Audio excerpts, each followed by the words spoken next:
Assalamualaikum warahmatullahi wabarakatuh. Bismillahirrahmanirrahim. Alhamdulillah wa syukurillah, thumma salatu wassalamu ala rasulillah Nabiyyina Muhammad ibn Abdillah wa ala alihi wa ashabihi wa mawalah. La hawla wa la quwwata illa billah, amma ba'd. Bapak Ibu jamaah Zuhur Masjid Salahuddin yang dirahmati Allah, siang ini kita ingin berbincang soal maratibul masalih. Kata Mas Fakih, maratib itu jamak dari martabat, dan martabat sudah jadi bahasa kita. Apa artinya?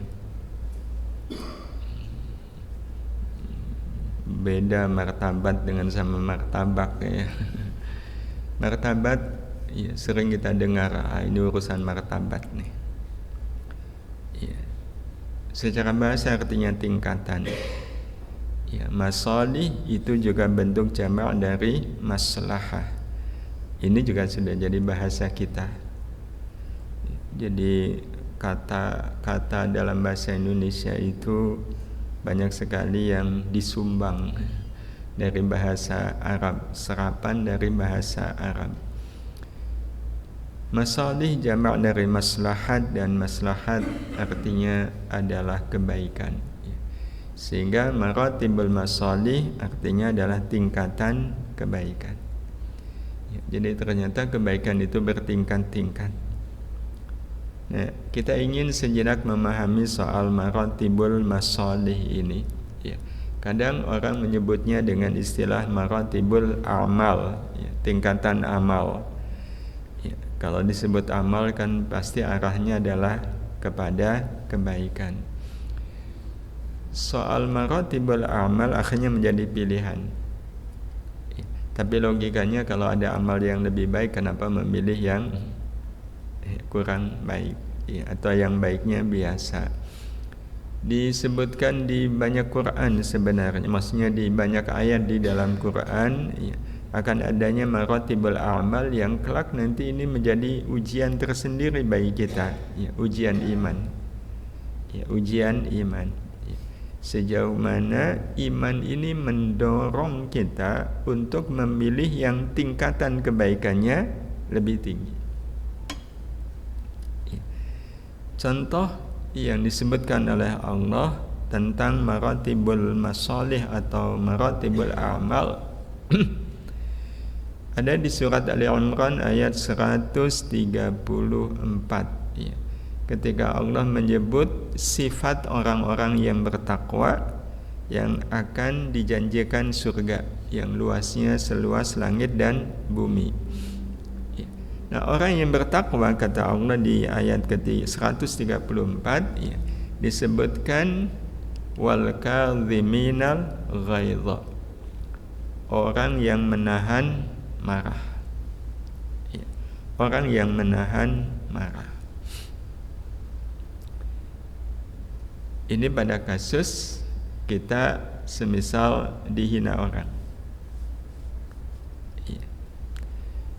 Kalau kita menahan marah itu amal baik ya. Tapi lanjutannya Allah mengatakan wal 'afina 'anil nas, memaafkan orang lain ya. Jadi ada menahan marah, ada memaafkan. Mana yang tingkatannya lebih tinggi? Memaafkan ya, memaafkan. Walaupun ada orang yang bilang, saya udah gak marah aja lumayan ya, harusnya saya marah, udah saya nggak marah ini lumayan, tapi jangan saya disuruh memaafkan, nggak bisa. Itu berarti dia memilih amal yang tingkatannya lebih rendah. Nah, dilanjutkan lagi oleh Allah, wallahu yuhibbul muhsinin ya.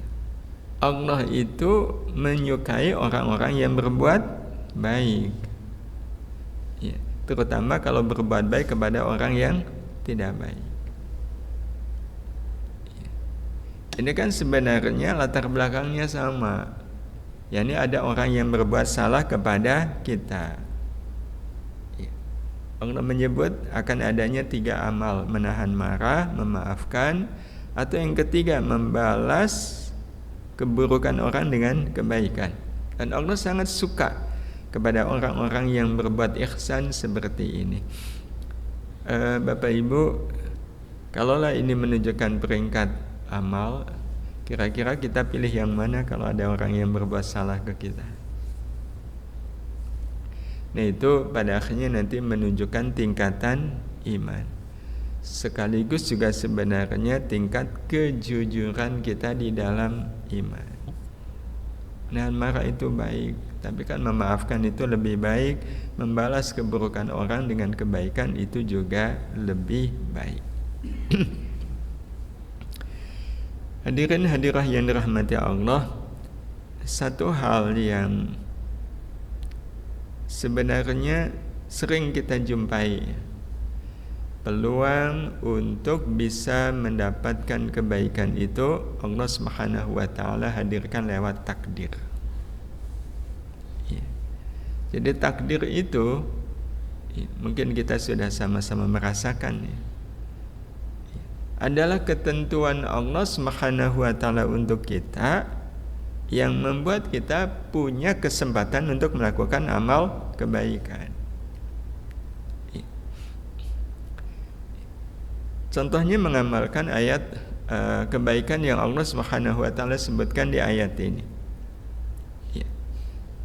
Ini kan jelas latar belakangnya adalah takdir. Ada orang yang berbuat salah, ada orang yang menghina kita. Ya. Kita kalau dihina itu kan takdir. Dan semua takdir itu pasti meninggalkan jejak kebaikan, walaupun mungkin meninggalkan jejak keburukan. Nah, itu kan tergantung pada bagaimana sikap kita di dalam menjalani takdir. Ya, contoh. Ini contohnya ibu-ibu. Ya, tapi juga bisa menjadi pelajaran bagi kita. Ibu habis nyuci, udah selesai tinggal dijemur. Pas mau dijemur, jemurannya ternyata kurang. Berarti harus bikin jemuran baru. Nah, kebetulan ibu punya simpanan tali jemuran. Kebetulan pula suami ada di rumah, jadi minta tolong sama suami, Pak, tolonglah buatin jemuran baru, ini ada talinya, tolong diikat ya Pak. Oh iya, siap. Ya. Bapak kemudian mengikat tali jemuran ini, udah selesai, kemudian menyampaikan kepada istri, Bu, udah itu diikat talinya, ya, udah tinggal dipakai. Wah, terima kasih Pak. Ibu pun kemudian menjemur baju di jemuran yang baru saja diikat oleh suami. Alhamdulillah udah selesai terjemur semuanya. Dalam posisi ibu masih di tempat jemuran, tiba-tiba tali yang baru saja diikat oleh suami lepas. Yang lepas cuma satu. Tapi itu sudah cukup membuat semua jemuran jatuh. Iya, semua jemuran berjatuhan. Iya. Kalau mengalami kejadian seperti ini, ya Bapak Ibu, ini namanya takdir bukan? Kan takdir, mau dibolak-balik kayak apa saja, kesimpulannya ini takdir. Iya, ini takdir. Dan yang namanya takdir, kita perhatikan Bapak Ibu. Dan ini yang kita katakan tadi, ada kaitannya dengan iman. Kalau kita mengalami takdir seperti ini, itu takdir masuk nggak ke dalam hati? Masuk. Ya. Menimbulkan apa? Rasa. Ya, menimbulkan rasa. Ya. Nanti takdir ini terkoneksi ke lisan, kan? dan akhirnya kemudian ke tubuh anggota badan. Nah, kita bisa bayangkan Bapak Ibu, ada hati, ada lisan, ada tubuh. Ini kan persis sebenarnya bahasa iman. Iman itu kan sesuatu yang diyakini di dalam hati, diikrarkan dengan lisan dan dibuktikan dengan amal perbuatan. Kalau dibuktikan dengan amal perbuatan, maka yang melakukannya adalah tubuh.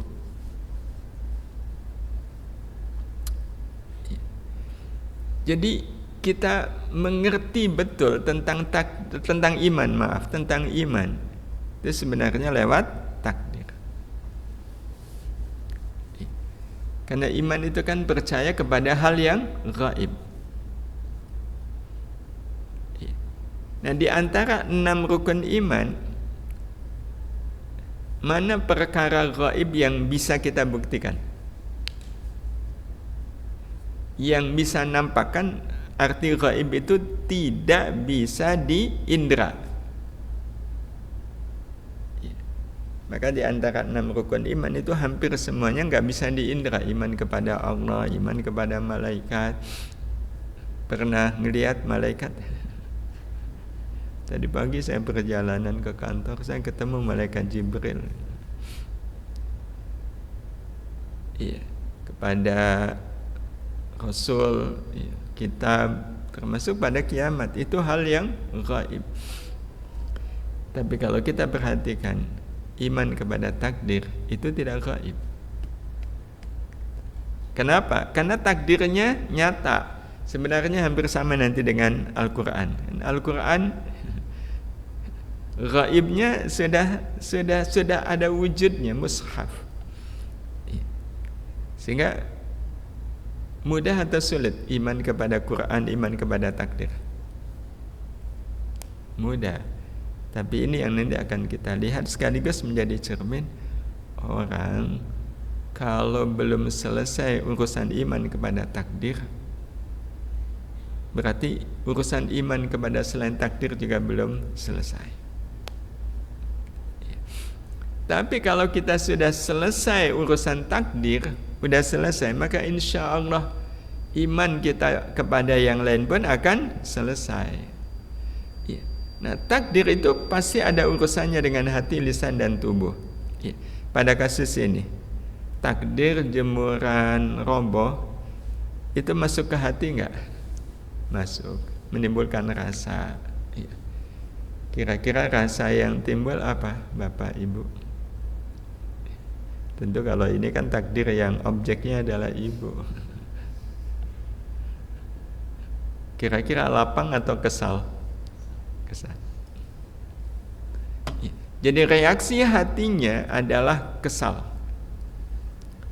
Nah, ucapan lisannya menggerutu. Gimana sih suami? Kayak nggak pernah latihan tali temali aja. Ngikat kayak gini, itu namanya menggerutu. Nah, kira-kira setelah itu tubuh apa yang dilakukan? Ini kalau ada ibu-ibunya bisa ditanya langsung. Lihat jemuran roboh begini, suami diapakan, Bu? Pertama dicari, terus ditunjukkan, nih Pak, ngikat nggak benar. Berarti ngomel. Hadirin hadirah yang dirahmati Allah, hati kesal, lisan menggerutu, tubuh marah, ngomel. Ketiganya mencerminkan kebaikan enggak? Enggak. Ya, enggak. Nah, kalau enggak, orang seperti ini sebenarnya dia iman enggak kepada takdir?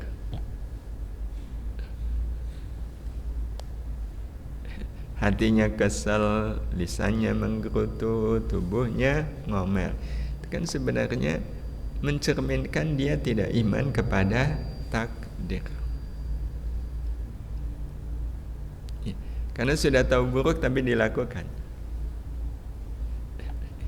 Tapi bayangkan kalau seandainya ada seorang ibu yang ketika menjumpai takdir ini hati dia lapang. terus lisan dia mengucapkan, ya, rupanya Allah ingin ngasih bonus pahala sama saya. Ya. Kan kalau mengalami kejadian seperti ini, solusinya nggak ada kecuali mencuci ulang. Ya.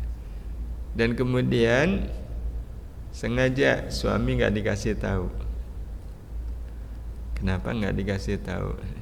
Sebab ya bisa kebayang lah, kalau istrinya ngasih tahu, Pak lihat tuh hasil ikatannya lepas. Ya. Sebagai suami dikasih tahu oleh istri seperti itu, sedih nggak? Merasa bersalah? Iya. Sebenarnya kalau ada istri yang melihat suaminya merasa bersalah, melihat suaminya sedih, melihat suaminya susah, itu kira-kira istrinya senang nggak? Ya, makanya istrinya mengatakan, saya nggak usah ngasih tahu, karena kalau saya ngasih tahu pasti suami sedih, suami merasa bersalah. Saya pengen menjaga perasaan suami. Ada pahala nggak di situ? Ada. Yang bisa jadi pahalanya lebih banyak, ya, lebih melimpah bila dibanding dengan amal mencuci atau menjemur. Dan Bapak Ibu yang dirahmati Allah Subhanahu wa taala, inilah yang pada akhirnya bagaimana takdir itu tetap membuat hati kita lapang, lisan kita menerima, dan tubuh kita melakukan amal kebaikan. Karena seperti yang pekan lalu kita sampaikan, kalau takdir itu kan adalah bungkus yang menyimpan semua kebaikan Allah. Jadi bungkus, takdir itu bungkus. Di dalam bungkus bernama takdir, di situ tersimpan kebaikan Allah. Berarti sebenarnya dalam urusan takdir, Bapak Ibu, yang penting takdirnya atau kebaikannya? Jadi ya samalah Bapak Ibu dapat nasi bungkus, itu yang penting nasinya atau bungkusnya? Karena yang penting nasinya. Berarti takdir itu sebenarnya urgen nggak bagi kita? Enggak. Iya. Kalaupun kita mengatakan urgen, takdir itu urgen, yang menentukan takdir siapa? Allah. Yang menentukan takdir itu adalah Allah Subhanahu wa ta'ala. Ya udah, terserah Allah. Tugas saya adalah menemukan kebaikan yang ada di balik takdir. Iya. Apalagi kita semua sudah TST, tahu sama tahu. Kebaikan Allah itu jauh lebih banyak, jauh lebih melimpah pada saat kita dapat takdir baik atau takdir buruk. Yang kebaikannya jauh melimpah ada pada takdir buruk.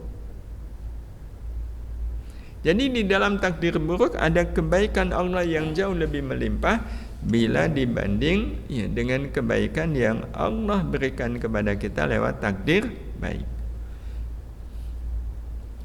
Maka kalau seandainya kita boleh memilih, sebenarnya kita lebih suka memilih takdir yang mana? Makanya beruntung Allah tidak pernah mempersilahkan kita memilih takdir. Jadi takdir sepenuhnya Allah yang menentukan. Kita nggak bisa bayangkan kalau seandainya manusia diberi hak untuk memilih takdir. Wah, hidup ini susah bukan main ya. Karena pasti semua manusia pengen takdirnya kaya. Jadi beruntung takdir itu ditentukan oleh Allah Subhanahu wa ta'ala. Karena itu memang betul kita katakan bahwa takdir adalah bungkus yang menyimpan semua kebaikan Allah Subhanahu wa ta'ala. Di dalam takdir buruk ada kebaikan Allah yang jauh lebih banyak bila dibanding dengan takdir baik. Lazim di sebuah pengajian itu selalu ada dibagi nasi. Ada nasi kotak, ada nasi bungkus biasa. Tentu kalau nasi kotak ya bungkusnya bagus, tapi kalau nasi bungkus koran ya biasa. Tetapi semua orang tahu kalau bungkusnya koran, lauknya lebih enak daripada kalau bungkusnya kotak. Udah lazim. Maka kalau seandainya Bapak Ibu pas dengerin pengajian, kita dapat nasi kotak, sebelah cuma nasi bungkus. Kira-kira Bapak yang dapat nasi kotak iri atau enggak iri? Karena kalau nasinya nasi bungkus biasa, itu lauknya enak, lengkap. Kalau nasi kotak isinya cuma nasi, nggak ada apa-apa. Lebih senang mana? Kan yang pertama. Maka sebenarnya ini rahasia di balik takdir. Bahwa di takdir buruk bisa jadi ada kebaikan yang jauh lebih baik bila dibanding ketika mendapatkan takdir yang menyenangkan.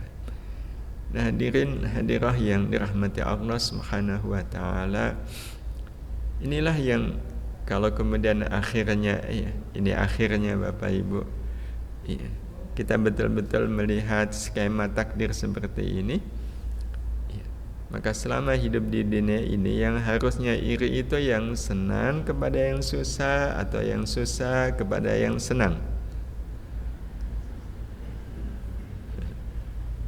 Orang yang hidupnya senang iri kepada orang yang hidupnya susah. Betul? Ya enggak lah.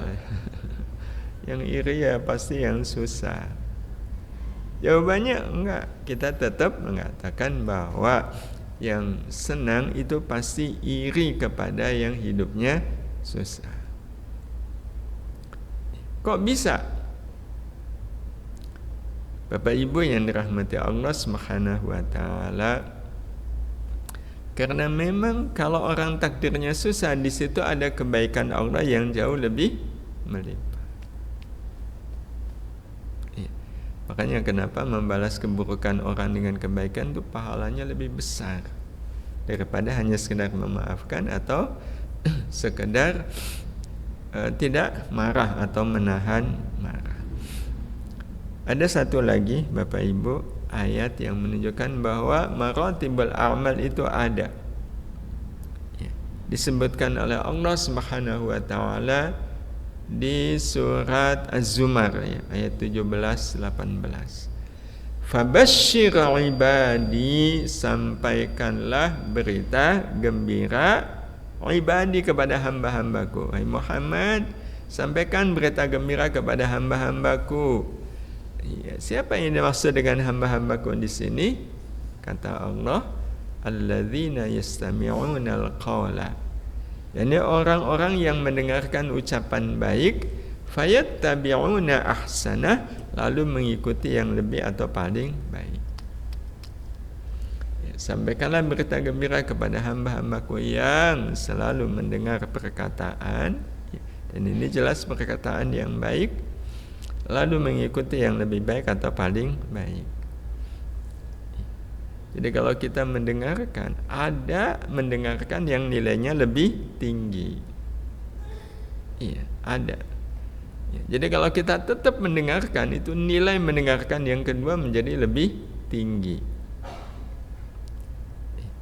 Apa contohnya? Contohnya adalah ketika kita mendengarkan keterangan yang kita sudah pernah mendengarnya. Paling mudah ya Bapak Ibu pengajian.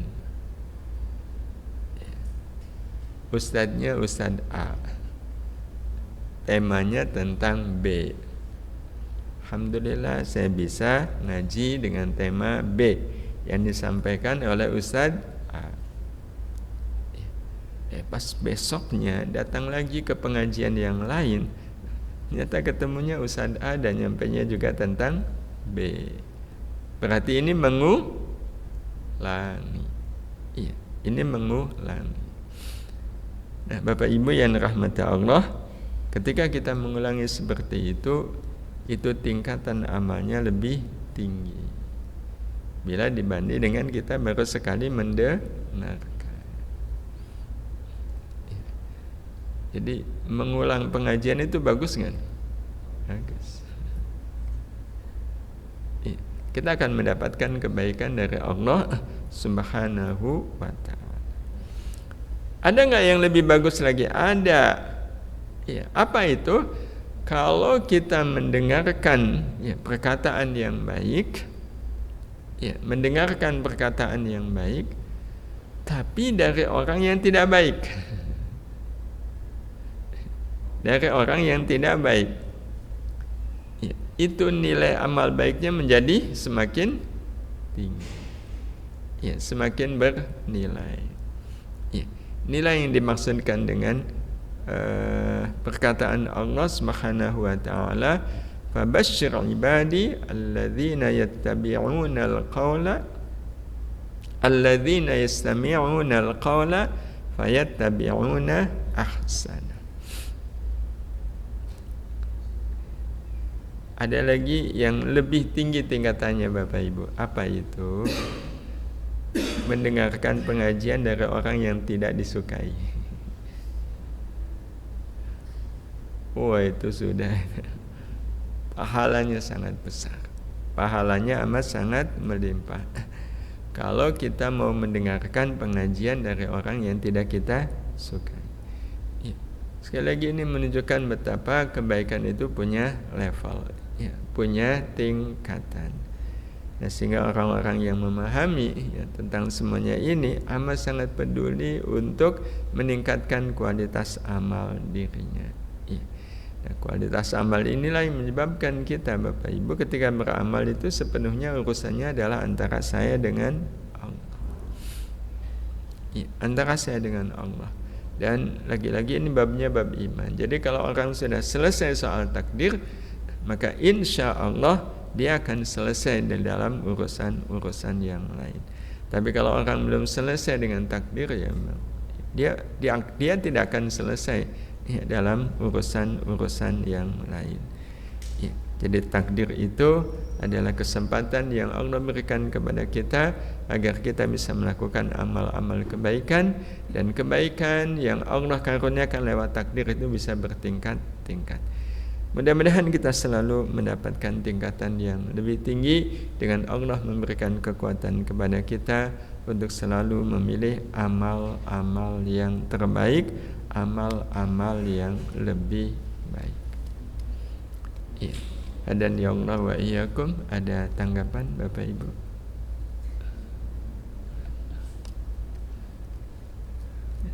Selalu memilih yang lebih.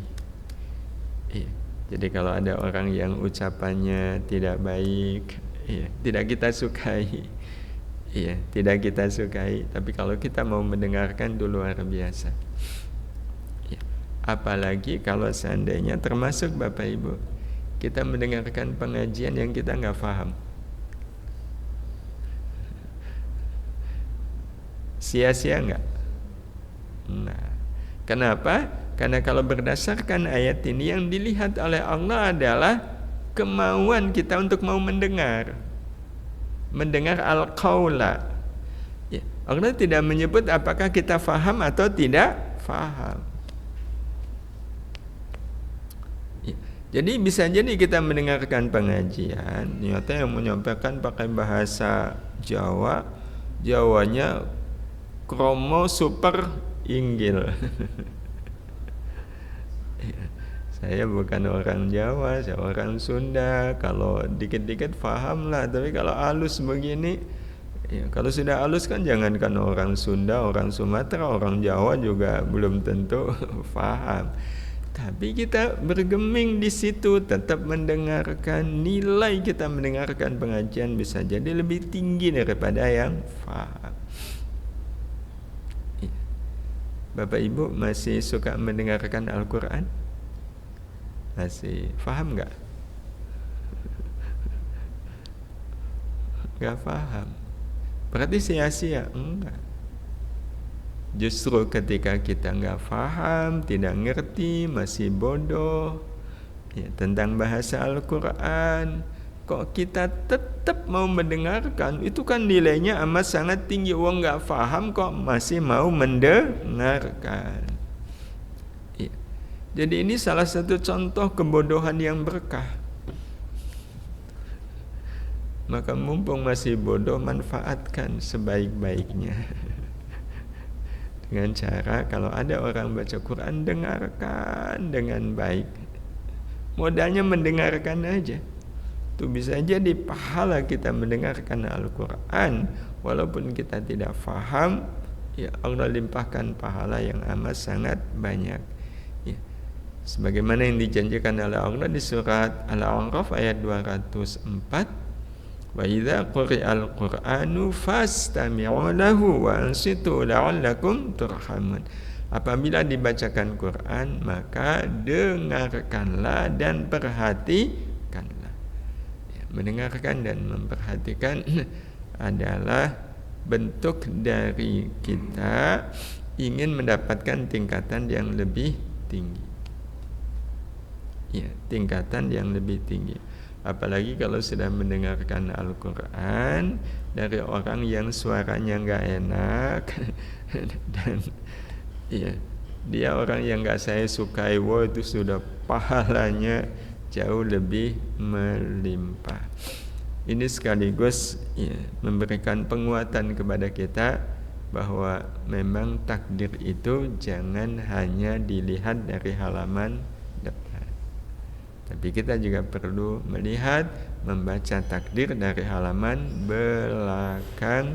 Karena kalau kita melihat dari halaman belakang, kemungkinan ridha ya, kemungkinan ridha itu jauh lebih besar bila dibanding kalau seandainya kita melihat takdir itu hanya dari halaman depan. Wallahu a'lam. Semoga bermanfaat. Kita akhiri, subhanakallahumma wa bihamdika asyhadu an la ilaha illa anta astaghfiruka wa atubu ilaik. Assalamualaikum warahmatullahi wabarakatuh.